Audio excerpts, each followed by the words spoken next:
Welcome to another episode of Talking Sense. If you've been following along, this is our Empowered CMO series. So every single show guest is an empowered CMO. What does that mean? That is someone who is fundamentally changing the face of marketing. An influencer, a current CMO, a board member, a CEO, someone who's out there really changing the face of marketing for better, and bonus, a woman.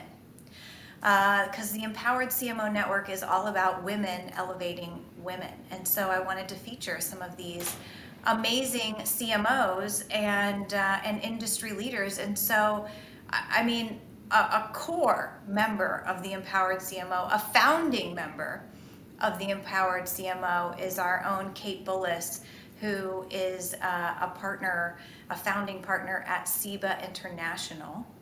And so I just thank you, Kate. I guess to kick it off, why did you, and then we're going to go off script. We're only one question in, but I'm already going off script because that's what we do, right? Let's do it.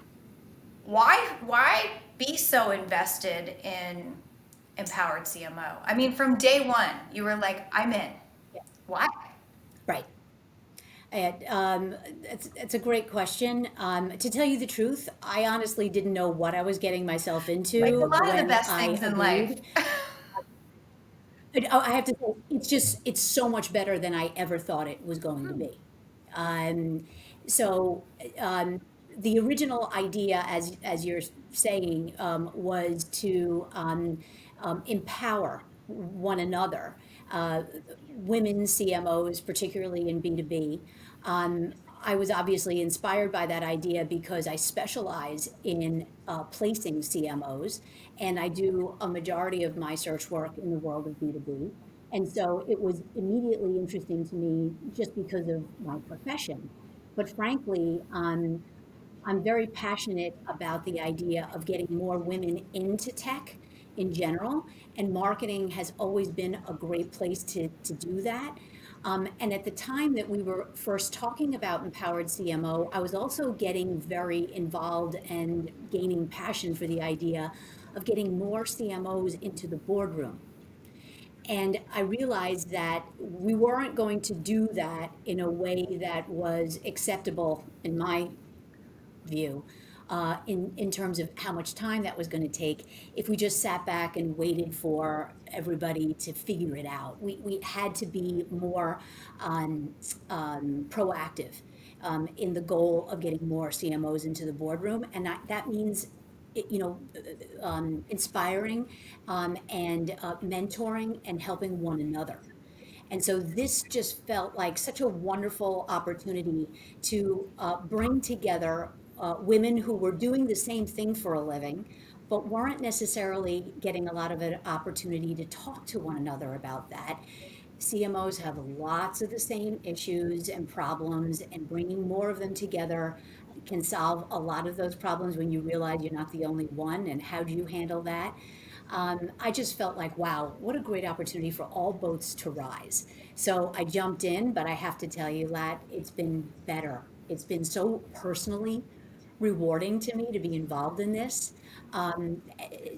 Just to to see the the passion, the movement, frankly, that has been created is phenomenal. And in fact, we are seeing the difference. We're seeing not only these CMOs befriend one another and support one another and sponsor one another, but we are seeing the definition of the CMO start to really solidify on the ground it should be. And we're starting to see more CMOs in the boardroom. Well, geez, awesome. A lot of that is from your sweat and tears. I want to, I mean, there's so many themes to, I guess, double click on. I mean, one of the things that we found in the survey that we did together, you and I, is that many CMOs do feel that their and beyond is a board seat and, is being an advisor. And so while I think we've made some progress, what do we need to do? What do you think we need to continue to do to make more progress there? Right. Well, and first, the good news, and it is that we are making progress. I see it every day. We have lots of mutual friends. Just in the last month, Robin Matlock, the former VMware CMO. I think she's sitting on 3 boards now, maybe Go, 4. Robin. Um, Carrie Palin announced her at Splunk. I know, right? CMO at Splunk. She's on the board of NetApp now. Who's the other most recent? Lauren Vaccarello, Jennifer Johnson, Vasu Jakal just got named to a board over at Microsoft. She's over on a board now. We are seeing the progress, not only among our mutual friends, but in the market. In 20, I think 19, there was a study done that said that only something like 26 of the Fortune 1000 had a CMO in the boardroom. Yeah, it's like 2%. Those numbers are absolutely changing today. Why do you think a Yeah, it's nuts. It's unacceptable, frankly. yeah, why do you think a board needs a CMO seat? Well, I will tell you, any company that doesn't have a CMO in the boardroom does itself a disservice.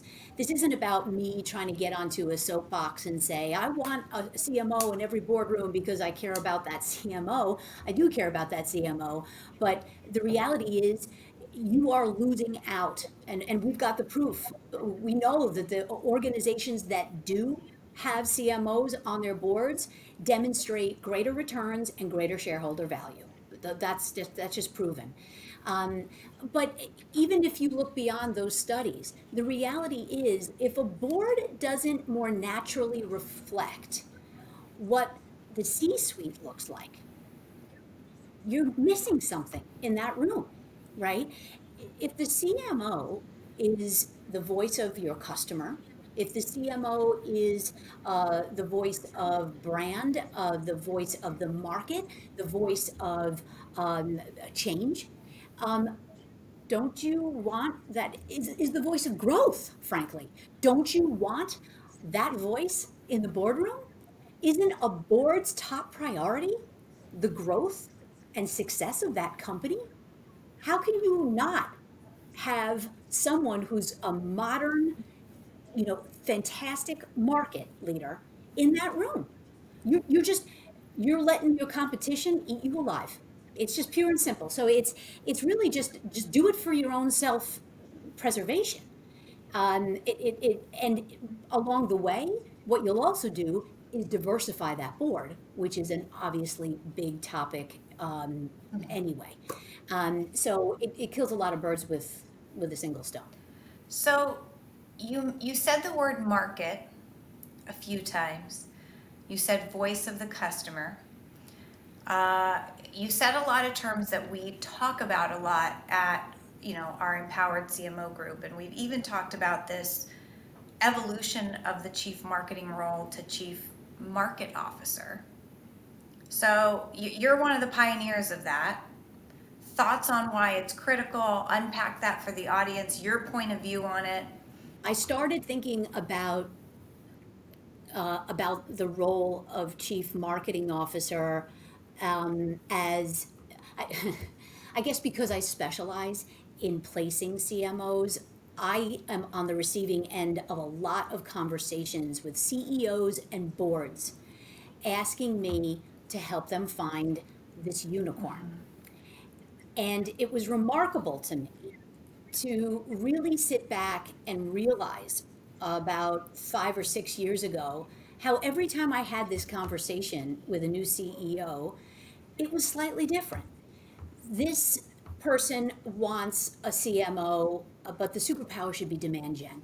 And this person wants a CMO, and we need to do better advertising. And this person needs it. And I realized there's no standardization for the definition of CMO, the way there is standardization for a CFO or a chief product officer or a chief information officer. Now, we can get into why that is, and we have before. There's a historical reason for why that is, but let's just, it is. That is a true statement. There is no standard definition of CMO. And that alone is hugely problematic because if it isn't standardized, there can't be any understanding, no common ground, and therefore no alignment. And therefore, how can there ever be any probability of success if there's no alignment? If there's no alignment, not only between the CEO and the CMO, but between the CEO and the rest of the C-suite. Or if there's no alignment in the boardroom on what to expect or require of the CMO, there's just no standardization. And so I really realize that we have to get this right, and it's going to have to start with the CMOs themselves. I can't just be a one woman show banging a drum with every CEO that will listen to me. It's got to be the CMOs themselves. We have to own this. We have to recognize that it's an issue and put a stake in the ground and say, we don't have a standard definition. We are going to standardize it, and then we're going to spread the word. And once that happens, watch how businesses will really take off, because that's when we elevate from activity, the marketing, to vision, strategy, market, making market, not just responding to the market, not generating demand, not generating leads, generating growth. Those things, I'm not saying that all the aim doesn't happen under the CMO. I'm saying the CMO, him or herself, should not be thinking about that day to day. They should be thinking about the market, the way the chief product officer is thinking about the product, and the chief sales officer is thinking about sales. Think of yourself as the noun. And then that, not only will that standardize things, it will keep your responsibilities at the elevation they deserve to be. If someone's listening and they're thinking, Kate, hell yeah, I love this. Maybe they've listened to some of the other sessions we've done talking about chief market officer. How do you advise them to start showing up that way? I think, you and Christine Hecker did a really good session saying, here's what chief market officers think about. Here are things that are ing. And it's not bad. Ing has to happen. But just reframing market versus ing. It's to your point, the chief market officer has to have the vision and have the strategy in order to execute on that and generate results, right? Results, you have to have them, right? But to show up as chief market officer, you first have to want it, and then you have to actually be able to deliver. So I'm not trying to be tongue in cheek and cute here. I really do mean it.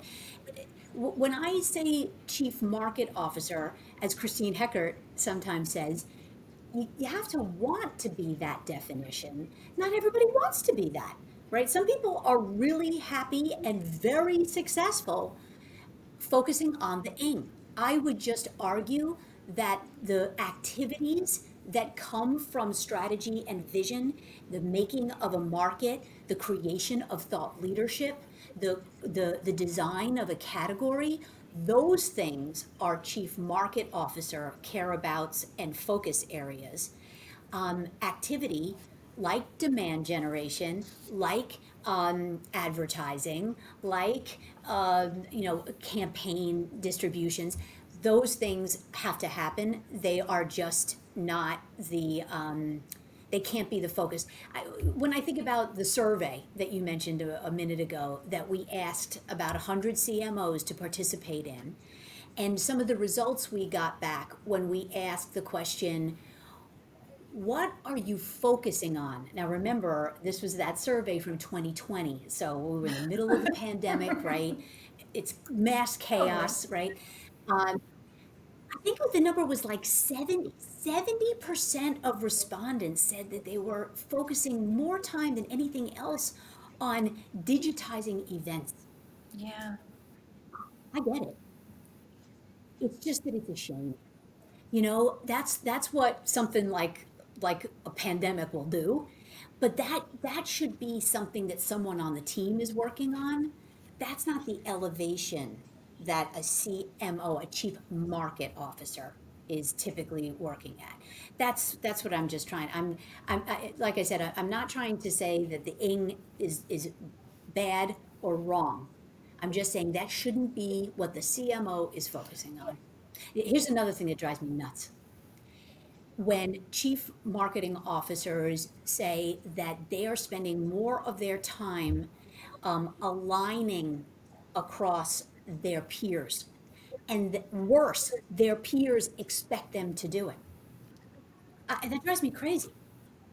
I understand that the CMO feels like the glue because they are the market, but they shouldn't have to feel obligated to lead the alignment. Like what you have to convince your peers to align. It's just that is a byproduct. That feeling that they have to align is a byproduct of the very fact that there isn't a standardized definition of market officer. Because the chief product officer, the chief sales officer, and the chief market officer, those three are the horsemen, right? The product, sales, and marketing. Without those things, you do not have a company, right? But marketing should not feel obligated to align everybody, and everybody just sits back and waits for it. And if we had a better definition and a greater understanding and standardization of the CMO, then nobody would expect that of them. It would just happen naturally because they would all see each other as peers. So you think some of the need to align is because you're not seen as a peer, which I would potentially agree with. I agree. Um, I would say as an acting marketing and market, someone doing it every day and spending a good amount of time on alignment, Mhm. it is I think it is actually a skill you have to be successful in the role today. I don't know if that'll change tomorrow, but you almost have to be an internal consultant. Oh, And what the, I think when I'm just listening and thinking like, why is that? It's because marketing feels like something that's very easy to look at and judge. Well, I like that color, or that's a cool tagline, or it's something everybody can look at and feel and have an opinion on, right? And so to me, the closer market officers get to data and insights and being able to boil those absolutely. up. Because if I come in and I just say, I'm a chief market officer and purple is the way to go, I'm telling you, it's purple. Everyone's like, I don't like purple. I hate purple, right? But if you come and say, you know what, we did this, da da da da, here's the evidence, purple's the way to go, people are kind of like, okay. So I would say what I've seen play out in my own experience is the less I have to work on this every day because I have a lot of attitude, I have a lot of opinions, I feel all the feels. It's just backing it off and saying, I say to myself every morning, I say, Latané, data, not debate and delays. Data, not debate and delays. Because if you have the data, you can avoid the debate and delays. But that's a challenge because a lot of the Right. technology we have is it's not great to be able to put all of that together. And I think that's why it was interesting we were riffing earlier about digital transformation. And again, that's one of those terms where you ask 10 people, you'll get 25 answers. But if you were to ask me, the most important part of digital transformation is getting data in a much more consumable fashion so that everybody on your revenue team, everyone on your go-to-market team can make decisions without debate and delay. That to me is the ultimate, or one of the ultimate prizes of digital transformation. So we digress, but I know digital transformation you're passionate about as well. Oh, absolutely. I mean, look, digital transformation is one of the, I would argue, probably one of the top 3 or 4 things mentioned when a board says, we think we need a chief marketing officer in this room. When asked why, the board often uses digital transformation. This company is going through digital transformation. We should have someone in the boardroom who's led through that before. So that is, as I said, that's a top 3 or 4 answer. So digital transformation is nothing to shake a stick at. That's real. And it's continued, right? It's not, digital transformation isn't necessarily just, well, we used to be a legacy, licensed software company, and now we need to move into the cloud, and therefore we're going through digital transformation. That's one kind of digital transformation, but a lot of other kinds of digital transformation are just, how do we better interact with our customers? Customer experience. I mean, digital transformation is happening every day because another, right? I mean, it's just the customer, the market, the consumerization of the market itself demands that CMOs be in front on how that customer wants to be engaged with, wants to buy. No one should know those things better than the CMO. And so, of course, it makes sense that the CMO should be an expert. I hate to even use that word, but someone in the room who is among the best and the smartest on the subject of digital transformation. Certainly. Well, Kate, you're preaching to the converted. I happen to write a book about this, so I'm definitely with you. I'm with you. But we don't have to talk about that. Yeah. Preaching to the converted on that one. You mentioned. So it's not, it's just that I do think it's an interesting topic, because it is so important. It's just that it's, when we use the word, when we use that buzzword or that phrase, digital transformation, it's kind of like, okay, Yeah. and what does that mean Right. to you? No. Let's just get real, Totally. right? 100%. Now you said there's 3 or 4 things boards ask you about when they're looking to have a CMO in a board seat.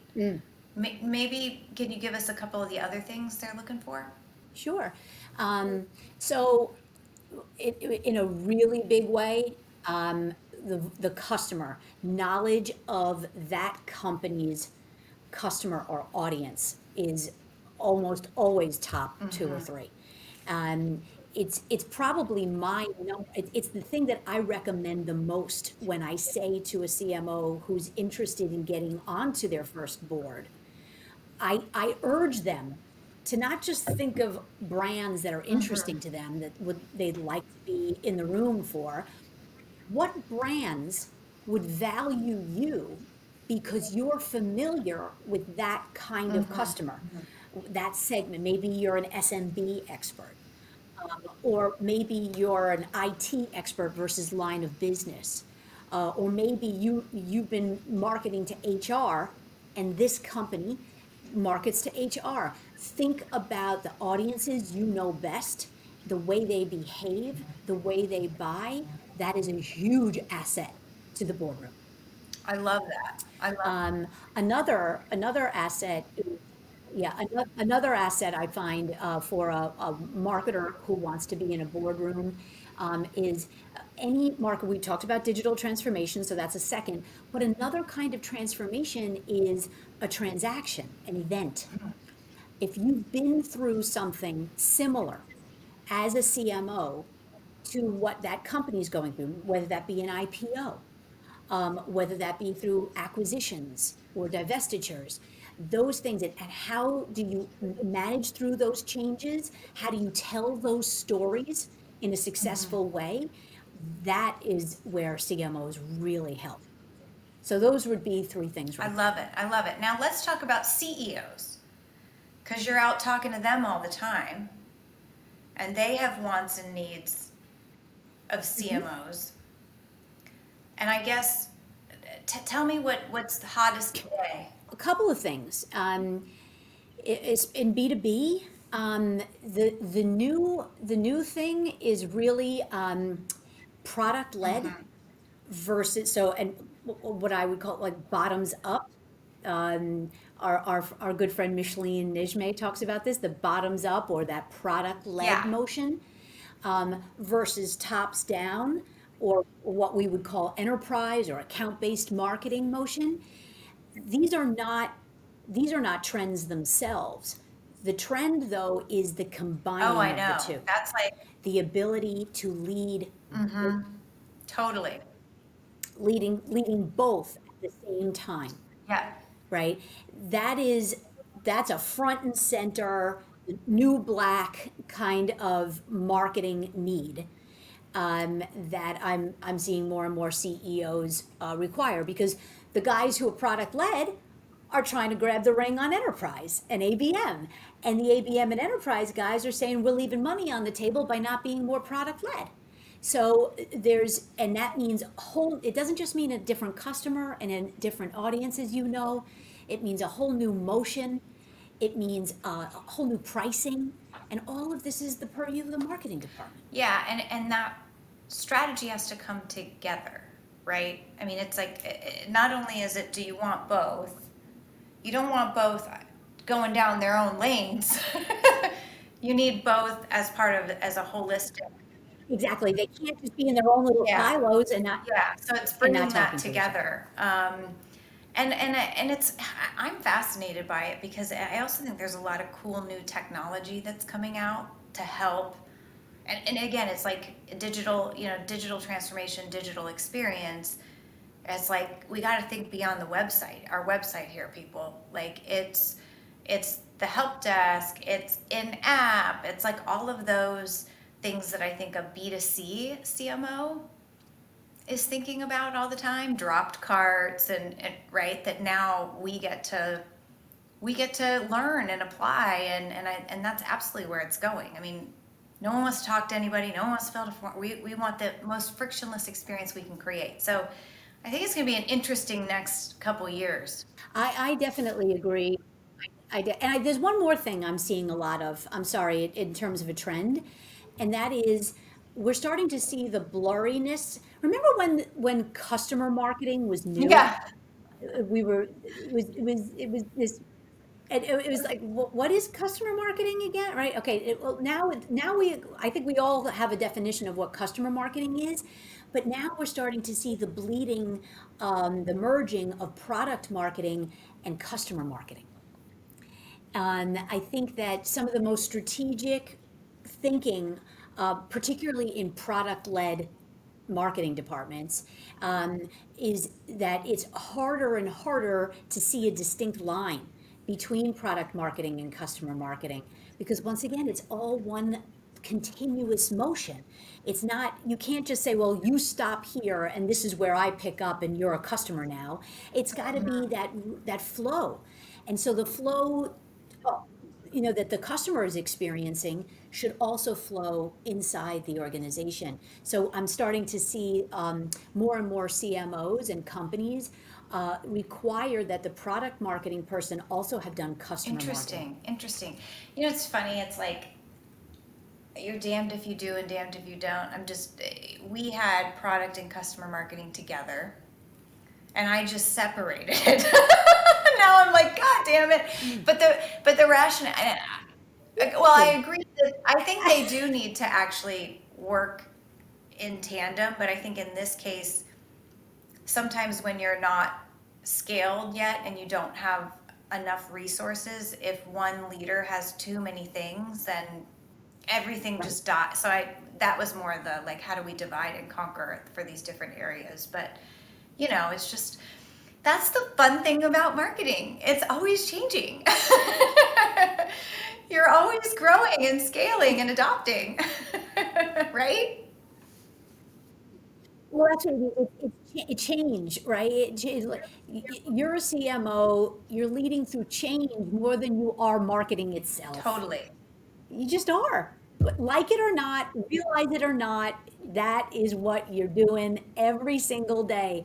If you are responsible for the market never The sleeps, market never and sleeps. the market's going to change before our very eyes, The right? market never So there's sleeps. no You getting heard it around here it. first on Talking Sense with Kate Bullis. I love it.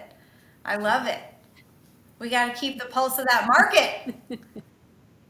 Well, you're the marketers, you know better than I. Um, so you've gone on the record saying that you're really passionate about, and your passion is to get more CMOs on boards and more CMOs into an and beyond as a CEO, which is so cool. What's holding us back? Some of it is self-inflicted, but the very thing that CMOs are doing to themselves are it's exactly the same. It's reflected in the C-suite and in the boardroom, and that's this perception. It's not the work, it's not the capabilities, it's perception.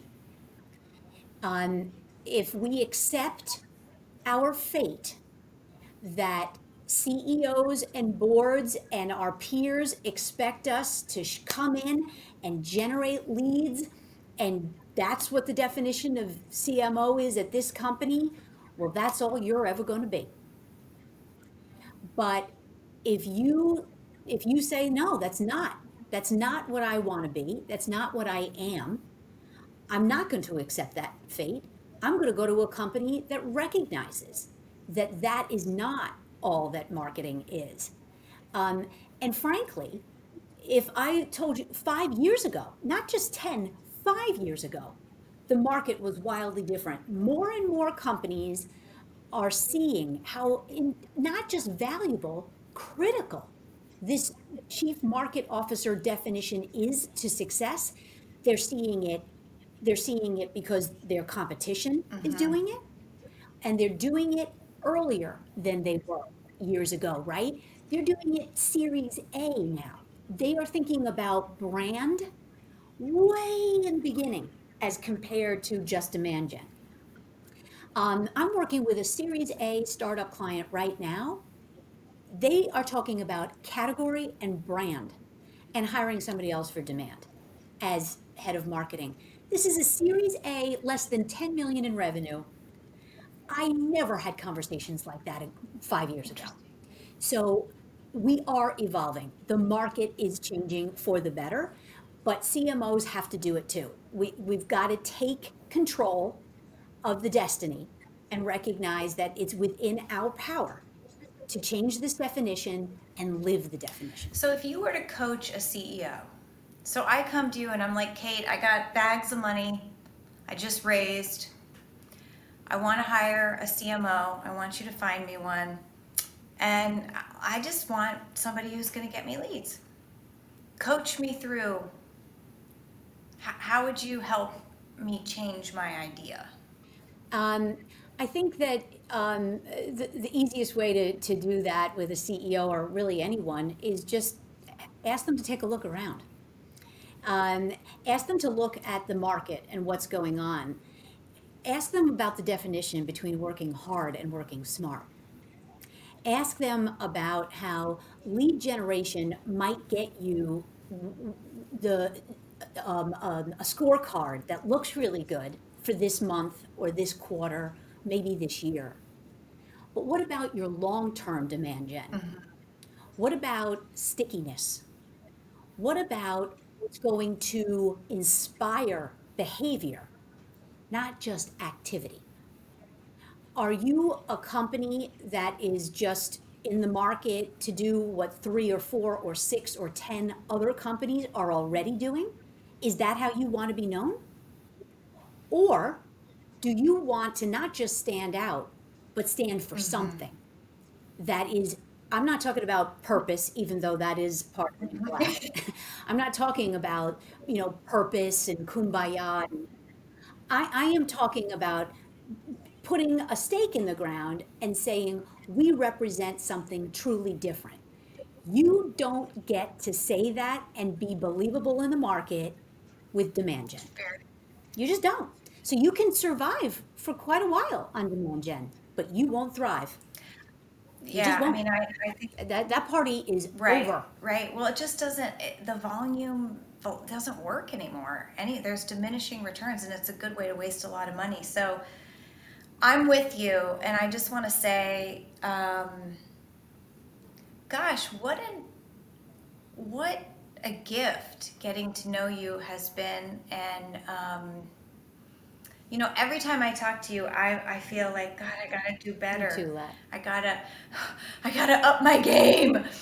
And I love that. I feel What are you talking about? You're one of the good no, guys. but it's Never feel that way. I mean, we still have a long way to go. We no, do. and I'm not saying that in an inferiority. That's a whole nother conversation. It's more of just, wow. It's more of a what's possible, and and I believe in this, and then and all of the potential that it has. So it's inspiring, for sure.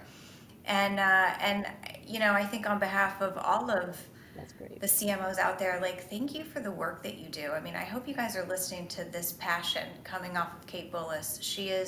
She's fighting every single day, talking to boards, talking to CEOs, advising on our role and its value. And so on behalf of everyone, like, thank you. Don't run out of energy. Keep going. We'll give you plenty of chocolate bars and energy drinks and wine. I know you like wine, not tequila.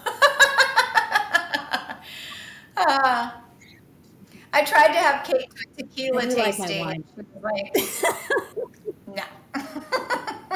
So, in case you're wondering, she's a wine gal. Actually, Lat, you'd be very proud of me. No, you'd be very proud of me, Lat. I'm becoming a little bit of a tequila drinker now. I've expanded and I've learned how to make a margarita I Oh, actually good, love. You'd be good, very proud. good. Margaritas are a healthy gateway drug. A gateway into tequila land. Beautiful, beautiful. Well, you can't escape talking sense without one question. And I know you've been dreading it. And earlier you said you've never had an embarrassing moment. This is literally impossible. Oh no, I didn't say that. How have you not screwed No, something up or haven't? no, I mean, no, you're I not didn't a say I've never had an robot. You're embarrassing. not a robot. So bring it on. I was dreading this because I was trying to think of something embarrassing that also had to do with work. But then I thought, I don't want to tell a story without naming names, and I can't name names. So, because it's so much more fun when you name the name. So then I thought, well, okay, what's my embarrassing story, personally? And since we're talking about tequila, I figured I might as well tell the story about why I've been almost my whole life so anti Oh, tequila. this is going to be good. And it's probably a story that a lot of anti tequila people know. They know this Hmm. story. And that is that I was a young 20 something and thought I could handle tequila just like I could handle vodka or gin. And I absolutely couldn't. I was thrown a going away party for one of my jobs, and we all went to a bar and drank tequila. I was so hungover for my last Oh, day in the office that I had to write goodbye letters to the three partners that I was working for because I got in before them and I was such a hungover mess that I could barely stand up. And so my embarrassing story is that I wrote goodbye and thank you letters on my last day in the office to these three partners that I worked for and put them on their desks and, as I recall, crawled out of the office. That's a true story. well, hopefully, Not my hopefully you've been proudest able to moment, reconnect with but them a very true. and give them a proper goodbye, maybe more socially. But I don't think that's that bad. That I'm very glad to say that I was. it could be. they were part of the reason why we partied so Yeah, I hard. bet they had an idea what was going on, you know? I have a feeling. But, well, Kate, thank you.